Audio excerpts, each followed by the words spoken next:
غیر یقینی صورتحال ختم ہو جائے، IMF وغیرہ سے ہمیں نجات مل جائے، اور ملک سے غربت، بے روزگاری، مہنگائی ختم ہو جائے، کرپٹ ظالم حکمرانوں سے نجات مل جائے، تو سب سے پہلے اجتماعی طور پر ساری قوم کو اللہ کی طرف رجوع کرنا ہوگا۔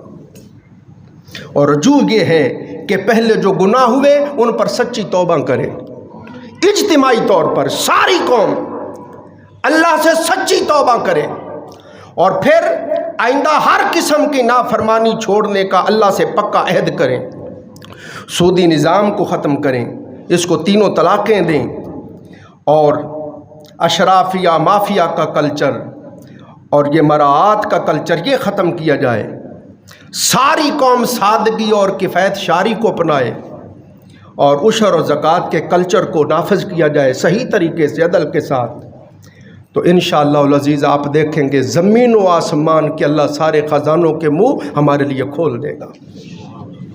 آقا علیہ السلام نے ارشاد فرمایا، سرکار پاک نے فرمایا بادشاہوں کو برا نہ کہو، اللہ پاک فرماتا ہے بادشاہوں کے دل میرے ہاتھ میں ہیں، میں جیسے چاہتا ہوں ان کو ویسے کر دیتا ہوں، اگر تم میری نافرمانی کرو گے، بدکاریوں میں، عریانی میں، فحاشی میں لگ جاؤ گے، شراب نوشی میں، زناکاری میں لگ جاؤ گے، نافرمانیوں میں لگ جاؤ گے، تو اللہ پاک نے فرمایا ان بادشاہوں کے دلوں کو تمہارے لیے میں سخت کر دوں گا، ان کو عذاب اور عطاب بنا کے تمہارے اوپر مسلط کر دوں گا، اور اگر تم نیک ہو جاؤ گے، صالح ہو جاؤ گے، صالحیت اختیار کرو گے، میرے تابع فرمان ہو جاؤ گے، تو ان کے دلوں کو میں تمہارے لیے نرم کر دوں گا۔ یہ آقا علیہ السلام فرما رہے ہیں۔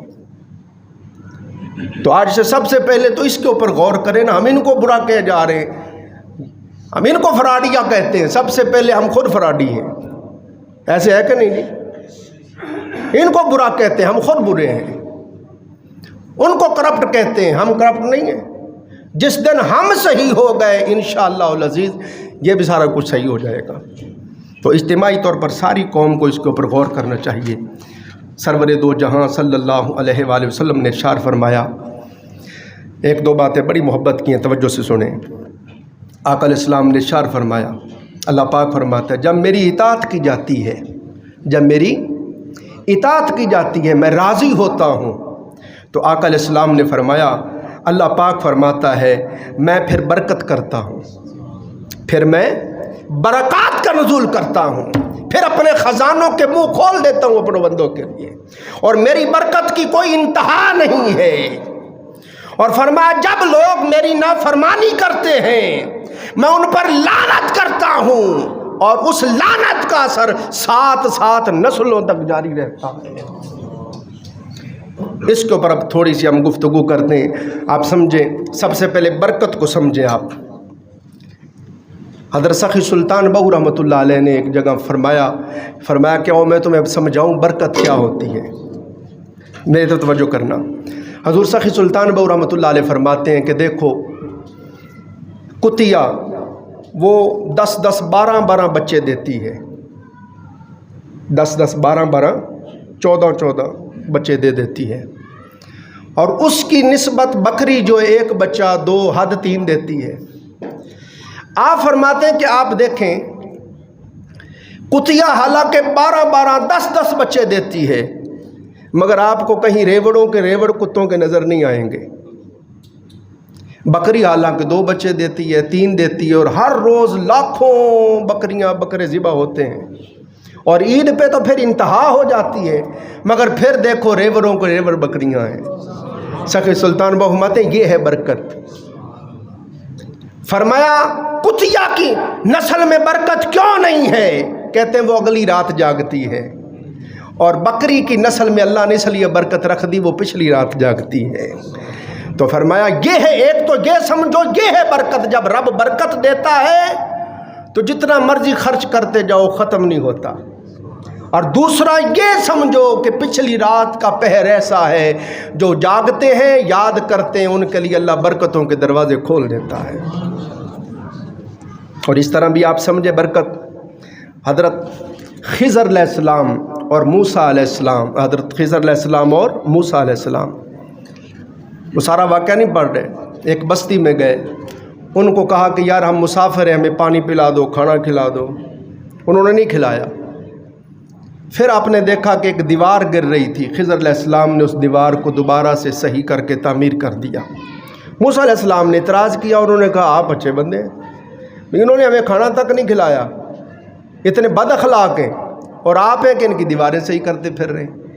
حضرت خضر علیہ السلام نے فرمایا پیارے موسیٰ، اصل میں بات یہ ہے کہ یہ جو دیوار تھی نا، آپ نے دیکھا بالکل بسیدہ ہو گئی تھی اور گر رہی تھی، میں نے اس کو صحیح اس لیے کر دیا، اس دیوار کے نیچے ایک خزانہ دبا ہوا ہے، اور وہ مال 2 یتیم بچوں کا ہے، 2 یتیم بچوں کا ہے۔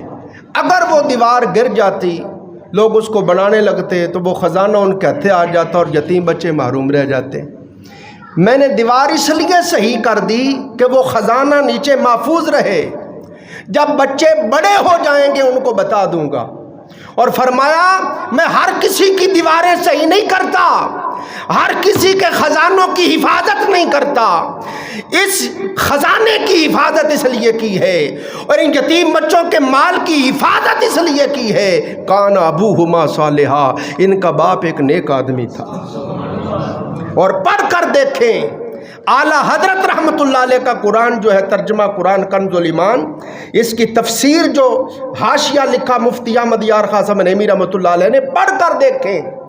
آپ نے لکھا باپ نہیں، 7ویں پشت میں کوئی خدا کا ولی ہو گزرا تھا، 7 پشتیں پہلے ایک اللہ کا ولی ہو گزرا تھا، آج تک رب اس کی صالحیت کا حیا کرتے ہوئے نسل در نسل اس کی اولادوں کا بھی خدا خیال کر رہا تھا۔ یہ ہوتی ہے برکت، جب بندہ تقوی اختیار کرتا ہے، صالحیت اختیار کرتا ہے، اللہ کی بندگی اختیار کرتا ہے، نسل در نسل رب نواز دیتا ہے، نسل در نسل خدا نواز دیتا ہے۔ اور جب بندہ نافرمانی کرتا ہے، خدا لعنت کرتا ہے، اسی طرح نسل در نسل خدا کی لعنت پھر چھوڑتی نہیں ہے۔ اب وقت نہیں نا، وگرنہ میں آپ کو بتاؤں، بس اشارہ کرتا جا رہا ہوں۔ آدم علیہ السلام سے بھول ہوئی، توجہ کرنا، اللہ نے اتار دیا زمین پہ، لباس اتار لیا اور زمین پہ اتار دیا۔ 300 سال آپ روتے رہے، اس غم میں 100 سال تک شرم اور حیا سے آپ نے سر اوپر نہیں اٹھایا کہ میں کس طرح منہ اوپر کروں۔ 300 سال کے بعد روتے روتے اتنا روئے، فرمایا نوح علیہ السلام بہت روئے ہیں، پھر فرمایا ساری مخلوق کا رونا اور نوح علیہ السلام کا رونا بھی اکٹھا کرو۔